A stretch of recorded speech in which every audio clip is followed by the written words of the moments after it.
Today we will start our first chapter of science, named Exploring the Investigative World of Science. सबसे पहले हमको ये जानने की ज़रूरत है हम इस चैप्टर 1 में क्या पढ़ेंगे। हमारी बुक में जितने भी चैप्टर्स गिवन हैं उन सब की थोड़ी थोड़ी समरी कि हम उन चैप्टर में किन टॉपिक से रिलेटेड पढ़ेंगे, क्या कॉन्सेप्ट पढ़ेंगे, वो इस चैप्टर 1 में दी हुई है।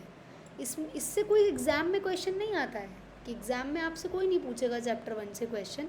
ये इसलिए आपके बुक में दिया हुआ है कि हम क्लास 8th में क्या पढ़ते हैं, क्लास 6th में क्या पढ़ के आ चुके हैं और क्लास 7th में हम क्या पढ़ चुके हैं। क्लास 8th में हमें साइंस पढ़ने की दोबारा से नीड क्यों पड़ी है, ये हम क्लास 8th में जानते हैं। आगे चलते हैं। हमने क्लास 6th में क्या पढ़ा कि how science begin with wonder. हमारी साइंस कैसे बिगिन हुई वॉन्डर्स के साथ में, जिसमें सिंपल वाई आता था और हाउ आता था। क्लास 7th में हमने क्या सीखा, science evolving is always evolving. Science हमेशा इवॉल्विंग होती रहती है। Each answer open new questions, हर आंसर एक नए क्वेश्चंस को ओपन करता है। क्लास 8th में अब हम क्या पढ़ते हैं, क्लास 6th में हमने वॉन्डर के साथ साइंस की शुरुआत की, क्लास 7th में हमने इवॉल्व के साथ शुरुआत की, बट क्लास 8th में हम एक इन्वेस्टिगेटिव वर्ल्ड ऑफ साइंस के साथ में अपनी क्लास 8th की शुरुआत करते हैं, जिसमें हम सीखते हैं कि कैसे वॉन्डर होता है, कैसे इवोल्यूशन होता है और ये दोनों का साथ में कैसे यूज़ होता है, ये हम क्लास 8th में सीखते हैं। आगे चलते हैं। इन्वेस्टिगेशन इन साइंस, इसमें हमको नए फैक्ट्स जानने की ज़रूरत नहीं होती है, इसमें हम सीखते हैं उन फैक्ट्स को कैसे फाइंड किया जाए। We learn how to find new facts, हम कैसे नए फैक्ट्स को खुद से फाइंड करें। इन्वेस्टिगेशन बेसिकली हमको ये बताता है कि हमको कैसे फोकस्ड क्वेश्चंस पूछने हैं, एक्सपेरिमेंट्स खुद से कैसे डिज़ाइन करने हैं, हमको ऑब्जर्वेशंस का यूज़ करके अपनी अंडरस्टैंडिंग को कैसे इम्प्रूव करना है। ये हमको हेल्प करता है क्लियरली और केयरफुली ऑब्ज़र्व करने में, एक्सपेरिमेंट के थ्रू, एक्सप्लेनेशन के थ्रू और कुछ ऑब्जर्वेशंस के थ्रू। आगे चलते हैं। हम अब देखते हैं क्लास 8th में हम किन किन चैप्टर्स को पढ़ेंगे, जो हम सबको पता होना बहुत ज़रूरी है। First, microbes and micro organism. Second, health and disease, heating effect of current. Fourth chapter is magnetic effect of current. Fifth is force and motion. Sixth is pressure and weather. Seventh is particle elements, compounds and mixtures. Chapter 8 आ जाता है light, जिसमें 2 part होते हैं, first is reflection, second is refraction. 9th chapter में moon phases and calendars के बारे में पढ़ते हैं। 10th में इकोसिस्टम एंड अर्थ क्लाइमेट के बारे में पढ़ते हैं। अब आगे चलते हैं। अब सबसे पहले पॉइंट के बारे में हम जानते हैं माइक्रोब। इस चैप्टर का नाम माइक्रोब क्यों है। The invisible world means, invisible means जो हम अपनी आंखों से क्लियरली नहीं देख सकते, दैट मीन्स इनविजिबल। इस चैप्टर में हम क्या स्टडी करते हैं, हम एक छोटे छोटे पार्टिकल्स के बारे में, छोटे छोटे ऑर्गेनिज्म के बारे में स्टडी करते हैं, जो कितने छोटे होते हैं, जैसे पानी की बूंद होती है, उससे भी छोटे, आप ऐसे मानिए उससे भी छोटे जितनी पानी की बूंद होती है। और उन्हीं स्मॉल ऑर्गेनिज्म को हम माइक्रोब्स कहते हैं, उन्हीं को हम माइक्रोब्स कहते हैं। ये अनसीन होते हैं, इनको हम देख नहीं सकते, बट ये हमारी डेली लाइफ से डीपली लिंक्ड होते हैं। कुछ माइक्रोब्स हेल्पफुल होते हैं, जो हमारे फूड को डाइजेस्ट करने में हेल्प करते हैं, मेडिसिन्स को बनाने में हेल्प करते हैं, बट कुछ माइक्रोब्स हमारे लिए हार्मफुल भी होते हैं, जो इन्फेक्शन का कारण बनते हैं हमारी बॉडी में और डिसीज़ का। अब डिसीज़ की बात हुई है, यहीं से सेकेंड चैप्टर की शुरुआत हो जाती है, health and disease. How do we stay healthy. First chapter में एक हेडिंग आती है, how do we stay healthy. हमारी बॉडी को न्यूट्रिशियस फूड की ज़रूरत होती है। न्यूट्रिशियस फूड में पल्सेस आ जाती हैं, ग्रेन्स, विटामिन, ये सब आ जाते हैं। हमारी बॉडी को इनकी नीड होती है, एक्सरसाइज की नीड होती है, मेडिसिन्स की नीड होती है, वैक्सीन की नीड होती है, जिससे कि हम अपनी बॉडी को हेल्दी रख सकें और हमारी बॉडी इन्फेक्शन से फाइट कर सके। जो न्यूट्रिशियस फूड होता है वो हमको एनर्जी और न्यूट्रिएंट्स प्रोवाइड करता है। वैक्सीन हमारे इम्यून सिस्टम को प्रिपेयर करती है, जो हमारी बॉडी को स्पेसिफिक डिजीज़ से लड़ने में मदद करता है। साइंस का मेजर रोल होता है हमारी हेल्थ को इम्प्रूव करने में और हमारी लाइफस्टाइल को इम्प्रूव करने में। साइंस एक मेजर रोल प्ले करती है हमारी लाइफ में। जिसमें अब हम नेक्स्ट चैप्टर क्या पढ़ते हैं, heating effect of electric current. This is also very interesting chapter for class 8. इसमें हम देखते हैं जो इलेक्ट्रिक करंट होता है वो कैसे मटेरियल से पास होता है. जब इलेक्ट्रिक करंट किसी मटेरियल से पास होता है तो वो एक हीट प्रोड्यूस करता है. उसी हीट को हम heating effect of electric current कहते हैं. फॉर एग्जांपल हमने एक रॉड में से करंट पास कराया, कुछ देर बाद वो रॉड हीट करने लगती है. हमने किसी वायर में से करंट पास कराया, कुछ वायर ऐसी होती हैं जिनमें से करंट पास कराओ थोड़ी देर बाद हीट होने लगती हैं. सेम उसी प्रोसेस को हम heating effect of electric current कहते हैं. ये इफ़ेक्ट हमारी डेली लाइफ में बहुत यूज़ होता है. हीटर्स में हम ठंड में देखते हैं, हीटर्स जो हमको गर्म रखते हैं उसमें भी यही कॉन्सेप्ट लगता है. इलेक्ट्रिक आयरन जो हमारे कपड़ों को प्रेस करती है उसमें भी यही वाला कॉन्सेप्ट लगता है. इसी से रिलेटेड एक नेक्स्ट चैप्टर आता है magnetic effect of electric current. इसमें हम क्या पढ़ते हैं, जब हम इलेक्ट्रिक करंट को किसी वायर में से पास कराएंगे तो वो एक मैग्नेटिक फील्ड क्रिएट करती है. लास्ट चैप्टर में हमने क्या पढ़ा, जब हम किसी मटेरियल से इलेक्ट्रिक करंट को पास करा रहे हैं तो वो हीट प्रोड्यूस कर रहा है. बट इस चैप्टर में हम पढ़ते हैं जब हम किसी वायर में से इलेक्ट्रिक करंट को फ्लो कराते हैं तो वो मैग्नेटिक फील्ड क्रिएट करती है उसके अराउंड. उसी मैग्नेटिक फील्ड को हम magnetic effect of electric current कहते हैं. बेसिकली ये इसका सबसे ज़्यादा जो यूज़ होता है इस इफ़ेक्ट का वो मोटर को रन करने में और मशीन्स के फंक्शन में यूज़ होता है. हीटिंग इफ़ेक्ट और मैग्नेटिक इफ़ेक्ट ये दोनों ही इफ़ेक्ट बहुत इम्पॉर्टेंट होते हैं इलेक्ट्रिसिटी के साथ हमारी एवरीडे लाइफ को जोड़ने में. आगे चलते हैं. नेक्स्ट टॉपिक हमारा आता है फोर्सेस एंड मोशन. फोर्सेस क्या होते हैं, किसी भी ऑब्जेक्ट की स्पीड बढ़ाना, किसी भी ऑब्जेक्ट को स्पीड अप करना, स्लो डाउन करना या उसकी डायरेक्शन को चेंज कर देना, किस चीज़ को रिप्रेजेंट करता है, फोर्स को. अगर हमने किसी ऑब्जेक्ट की स्पीड बढ़ा दी, उसकी स्पीड कम कर दी या उसकी डायरेक्शन को चेंज कर दिया तो वो हमारे फोर्स को रिप्रेजेंट करता है.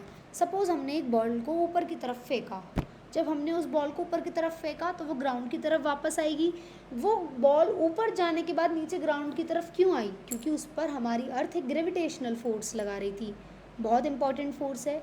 इस चैप्टर में हम इसको डिटेल में पढ़ते हैं.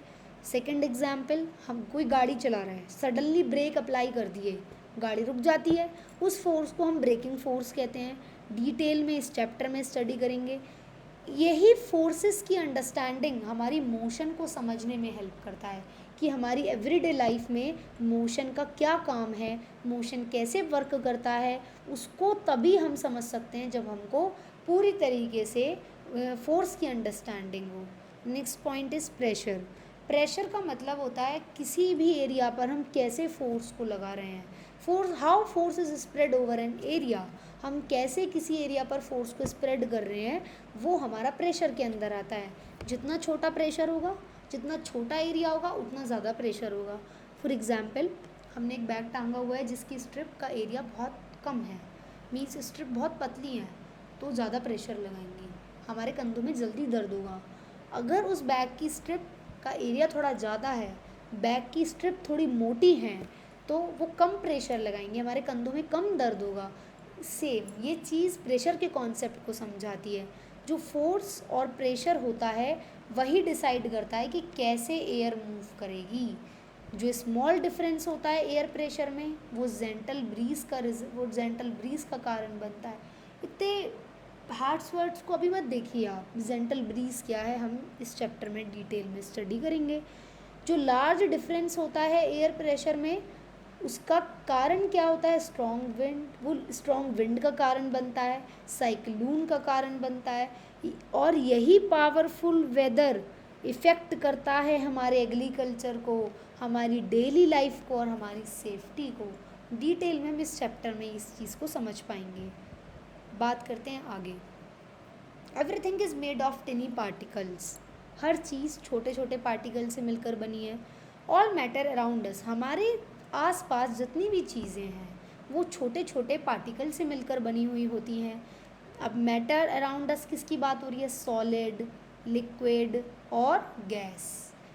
ये जो होते हैं टिनी पार्टिकल से मिलकर बने हुए होते हैं. सॉलिड में पार्टिकल्स पैक्ड होते हैं क्लोजली, पास पास मॉलिक्यूल्स होते हैं, मॉलिक्यूल्स ज़्यादा मूव नहीं कर सकते हैं। लिक्विड्स में थोड़े दूर होते हैं, लूजली पैक्ड होते हैं, मूव कर सकते हैं बट थोड़े थोड़े।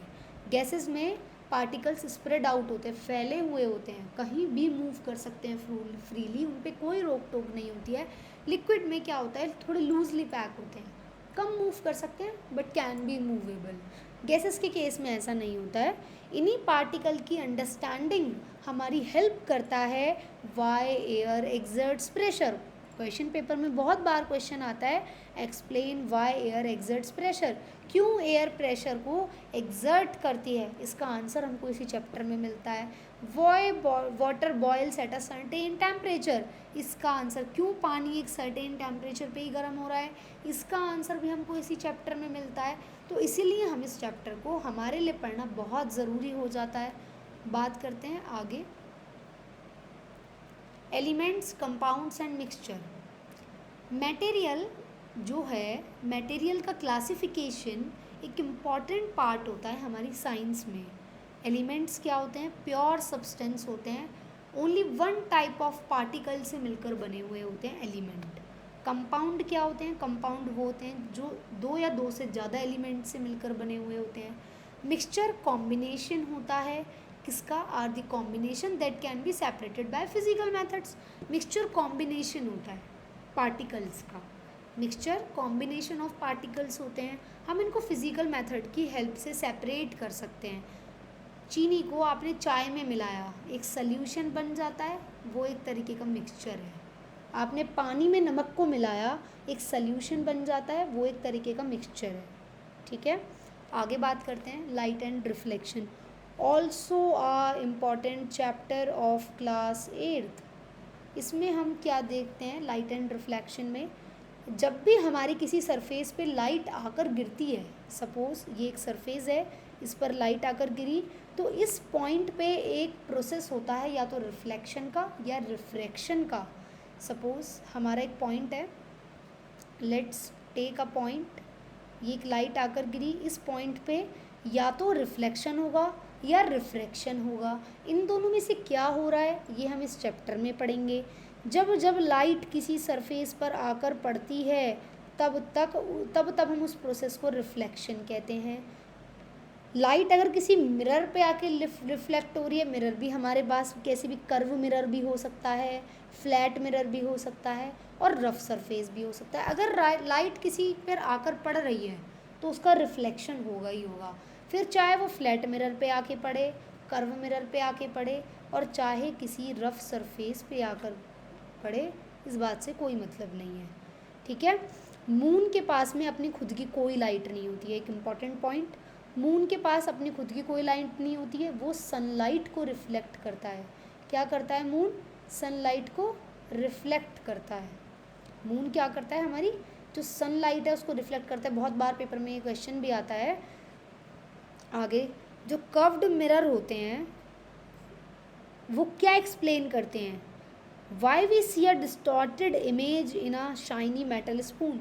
सपोज हमने एक स्पून ले ली, ये एक हमारी स्पून है, जब इस पर आकर लाइट गिरेगी, जो इस पर आकर लाइट गिरेगी कि वो उसकी इमेज क्यों डिस्टॉर्टेड हो जाएगी। ये जो स्पून होती है, जो शाइनी मेटल स्पून होती है, इसकी शेप जो होती है वो कर्व्ड मिरर की तरह होती है। जब हम मिरर का कॉन्सेप्ट पढ़ेंगे तो हम कर्व्ड मिरर भी पढ़ेंगे, तो उससे हम इस कॉन्सेप्ट को सीखेंगे कि जब आकर इस पर लाइट पड़ रही है तो उसकी इमेज हमारे पास में डिस्टॉर्ट क्यों हो रही है। ये सारा कॉन्सेप्ट हम तब पढ़ेंगे। आगे चलते हैं अपने नेक्स्ट कॉन्सेप्ट पे। Let's wait, I am searching my highlighter. Yes, next is light and reflection. हमने ये स्लाइड डिस्कस कर लिया है, कोई नहीं, आगे चलते हैं। Phases of the moon, moon के क्या फेजेस होते हैं। हमने अभी एक चीज़ देखी, मून की खुद की कोई लाइट नहीं होती है, वो सनलाइट को रिफ्लेक्ट करता है, ये चीज़ नेक्स्ट चैप्टर में आ गई। जो रिलेटिव पोजीशन होती है अर्थ की, मून की और सन की, वो डिटरमाइन करती है कि मून हर एक रात में कैसे लिट होगा, कैसे चमकेगा। मून का कौन सा पार्ट हमको हर रात में दिखाई देगा, वो क्या चीज़ इसको डिफ़ाइन करती है। मून का कौन सा पार्ट हमको रात में दिखाई देगा, उसकी पोजीशन, अर्थ की रिलेटिव पोजीशन, मून की रिलेटिव पोजीशन और सन की रिलेटिव पोजीशन डिटरमाइन करती है। सपोज़ ये हमारे पास एक मून है, इसका इतना पार्ट रात को हमें दिखाई देना है, तो ये चीज़ किसके बेसिस पर हम डिफाइन करेंगे कि यही वाला पार्ट दिखाई देगा? Relative position of earth, moon and sun. This give rise to different phases of the moon we see in the sky from new moon to full moon, Purnima and back. यही हमको एक reason दे देता है कि जो moon है वो sky में कैसे कैसे डिफरेंस, उसके कैसे कैसे फेजेस दिखाई देंगे. कभी हमें पूरा चांद दिखाई देता है, कभी हमको नया चांद दिखाई देता है, कभी हमको आधा चांद दिखाई देता है और कभी हमको पूर्णिमा का चांद दिखाई देता है.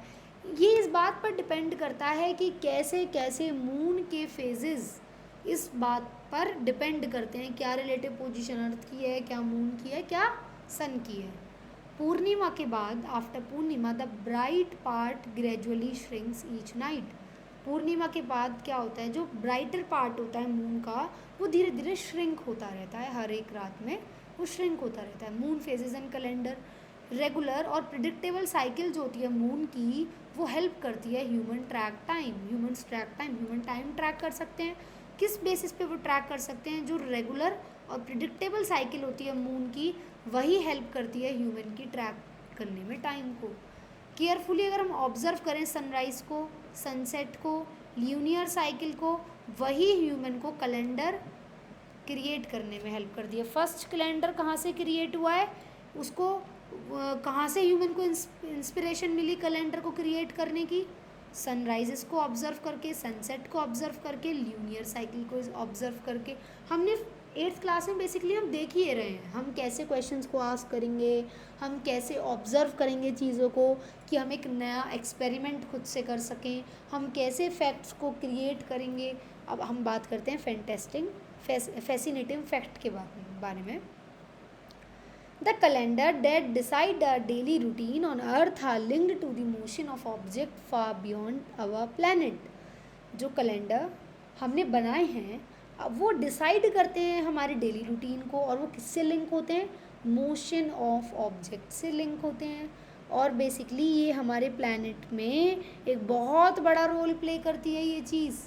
जो हमने कैलेंडर डिज़ाइन किए हैं, जो कैलेंडर हमने क्रिएट किए हैं, मून की रेगुलर और प्रिडिक्टेबल साइकिल को ऑब्ज़र्व करके, सनसेट को, सनराइज़ को ऑब्ज़र्व करके, वही कैलेंडर हमारी हेल्प करते हैं हमारे डेली रूटीन को डिसाइड करने में, और वो हमारे ऑब्जेक्ट के मोशन से भी लिंक्ड होते हैं. ठीक है. नेक्स्ट पॉइंट आ जाता है इकोसिस्टम. इसका मतलब होता है living together. On earth there are complex pattern of relationship between living organism and their environment. हमारी अर्थ पे बहुत सारे कॉम्प्लेक्स पैटर्न होते हैं, मीन्स थोड़े डिफ़िकल्ट पैटर्न होते हैं, जो किस रिलेशनशिप को अंडरस्टैंड करने में हेल्प करते हैं? लिविंग ऑर्गेनिज्म और हमारे एनवायरनमेंट के रिलेशन को समझने में हमारी हेल्प करते हैं. ठीक है. Every living being from the tiniest insect to the largest whale, from blades to grass to the tallest tree, depend on air, water, sunlight and other organism around it. बहुत simple बात लिखी है. हर एक living being, छोटे से लेकर बड़े तक, छोटे पक्षी से लेके बड़े पक्षी तक, ब्लेड ऑफ ग्रास से लेके लंबे ट्री तक, हर चीज़, हर बीइंग, हर लिविंग बीइंग जो चीज़ सांस ले रही है, हर चीज़ एयर पे बेस्ड है, वाटर पे बेस्ड है, सनलाइट पे बेस्ड है और अदर ऑर्गेनिज्म पे बेस्ड है जो हमारे चारों तरफ प्रेजेंट हैं. इन्हीं रिलेशनशिप को हम साथ में पढ़ते हैं और यही रिलेशनशिप साथ में फॉर्म होके एक इकोसिस्टम क्रिएट करते हैं. यही इकोसिस्टम क्रिएट करते हैं जो हमारे प्लैनेट पर लाइफ प्रोवाइड कराता है, लाइफ को सपोर्ट करता है. अर्थ perfect for life but facing challenging. Earth lies at the large perfect distance from the sun. Water remains liquid here. अर्थ सन से काफ़ी दूरी पर है, तब भी वाटर यहाँ पे लिक्विड है. अर्थ का जो एटमॉस्फेयर है वो हमको क्या प्रोवाइड कराता है? ऑक्सीजन, सांस लेने के लिए, हमको रहने की जगह देता है, और हमको किससे बचाता है? अल्ट्रावायलेट रेट से बचाता है. ह्यूमन एक्टिविटीज़ कारण बनती हैं छोटे छोटे चेंजेस का जो अर्थ के टेम्परेचर के साथ होते हैं। कई बार अर्थ का टेम्परेचर बिगड़ जाता है कुछ ह्यूमन एक्टिविटीज़ की वजह से। डिसरप्टिंग, कुछ ह्यूमन एक्टिविटीज़ हमारे अर्थ के टेम्परेचर को बिगाड़ देती हैं, जिसमें क्लाइमेट पैटर्न्स डिस्टर्ब हो जाते हैं। कुछ इसके हमें डेंजरस कॉन्सिक्वेंसेस भी देखने पड़ते हैं। साइक्लोन वगैरह जो होते हैं वो इसी का परिणाम होते हैं। We are both the cause of the problem, हम दोनों ही इस प्रॉब्लम का कारण हैं और हम इसको साथ मिलकर सॉल्व भी कर सकते हैं। किसकी हेल्प से सॉल्व कर सकते हैं? साइंस की हेल्प से सॉल्व कर सकते हैं। How to think like a scientist, आप कैसे साइंटिस्ट की तरह सोचें? साइंस इज़ एवरीवेयर, हर तरफ साइंस होता है। आपको किसी फैंसी लेबोरेटरी की ज़रूरत नहीं होती है साइंस को जानने के लिए। आपका किचन ही बहुत है ऑब्जर्वेशन के लिए और एक्सपेरिमेंट के लिए। किचन ही एक ऐसी जगह है जहाँ पर आप ऑब्जर्व कर सकते हैं, एक्सपेरिमेंट कर सकते हैं। For example, why does a puri puff up in hot oil, ऐसा क्यों होता है? जब हम पूरी को तेल में तलते हैं, गरम तेल में जब हम पूरी छोड़ते हैं तो वो ऊपर आ जाती है। और why is one side thinner and than the other, और क्यों एक साइड मोटी होती है पूरी की और एक साइड पतली होती है? ये भी तो एक क्वेश्चन बनता है। आस्क अ फोकस्ड क्वेश्चन, हमेशा फोकस्ड क्वेश्चन पूछो। छोटी छोटी चीज़ इफ़ेक्ट करती हैं आपकी थिंकिंग को। व्हाट थिंग्स अफेक्ट द पूरी पफ अप, क्या चीज़ ऐसी है जिसने पूरी को ऊपर आने में मदद की? Identify what you can change, identify करो, पहचानो कि आप क्या बदल सकते हो। थिकनेस ऑफ डफ को देखो, टाइप ऑफ फ्लोर, आटे की कंसिस्टेंसी, किस तरीके का आटा है उसको देखो, ऑयल का टेम्परेचर देखो, और हाउ डो इज़ ड्रॉप्ड, और आपने कैसे पूरी के डो को तेल में ड्रॉप किया है उसको देखो। Rules of a good experiment, एक गुड एक्सपेरिमेंट के क्या रूल्स होते हैं? Identify what you can observe, first point most important, आप कैसे ऑब्जर्व करोगे, आप क्या ऑब्जर्व कर रहे हो, पहले तो इसको ही पहचानो आपको ऑब्जर्व क्या करना है। कैसे पानी पूरी ऊपर आई, कैसे नहीं आई, कितने सेकंड उसको लगी, आप ऑब्जर्व करो। Most important rule, change only one thing at a time, एक ही टाइम पे एक ही चीज़ को चेंज करो और सारी कंडीशंस को सेम रखो जैसे पहले थी। एक टाइम पे एक ही कंडीशन को चेंज करो एंड देन एनालाइज करो कौन सी कब चेंज हो रही थी, इससे क्या हमको रिजल्ट मिल रहा है, और डिटेल्ड नोट्स बनाओ। आपने क्या देखा, आपने क्या स्मेल किया, आपने क्या सुना अपने एक्सपेरिमेंट के टाइम पे। आफ्टर वन राउंड, एक राउंड के बाद नए क्वेश्चंस पूछो, स्टेप बाय स्टेप अप्रोच करो, और इसी को हम सिस्टमैटिक इन्वेस्टिगेशन कहते हैं। इसी को हम क्या कहते हैं? सिस्टमैटिक इन्वेस्टिगेशन कहते हैं। स्टेप बाय स्टेप अप्रोच, उसी को हम सिस्टमैटिक इन्वेस्टिगेशन कहते हैं। Symbols in our curiosity textbook, क्या क्या सिंबल हैं? Left hand pages of the bottom you will find the image of the room, ठीक है, ये आप रीड कर सकते हैं, इसमें कुछ ऐसा समझाने का पार्ट नहीं है। सो यहाँ पर हमारा चैप्टर 1 ख़त्म होता है क्लास 8 का, हैप्पी इन्वेस्टिगेटिंग। ऐसे करके हम अपने वीडियो का एंड करते हैं। इसके बाद ये पूरी साइंस क्लास 8 की बहुत इंटरेस्टिंग होने वाली है। इसमें मैंने आपको बता दिया, हर एक चैप्टर का एक ओवरव्यू दे दिया, हम हर चैप्टर में क्या पढ़ते हैं। एक बार आप चैप्टर 1 को अपनी एनसीईआरटी से रीड कर लीजिएगा, और जितनी भी मैंने ये आपको नोट्स दिए हैं ये सब एनसीईआरटी से ही मैंने लिए हुए हैं। ये सब एनसीईआरटी की लाइन बाय लाइन है, जब आप रीड करेंगे तो आप मेरी बातों से रिलेट कर पाएंगे। एक बार इस चैप्टर की रीडिंग कर लीजिए, रिवाइज कर लीजिए, आपको पता होना चाहिए हम आगे आने वाले चैप्टर्स में क्या इंटरेस्टिंग पढ़ेंगे, तभी आपको भी इंटरेस्ट आ पाएगा जब आप अपनी साइंस की बुक को उठाकर पढ़ेंगे। इसलिए आप उसको एक बार पढ़िए, और ये मैं आपको पीडीएफ अपने डिस्क्रिप्शन में आपको दे दूँगी। अगर आपको अच्छा लगा हो तो आप लाइक शेयर कमेंट करना, एंड आप कमेंट्स में बताना कि मैंने आपको कैसे एक्सप्लेन किया है। Thank you so much for today.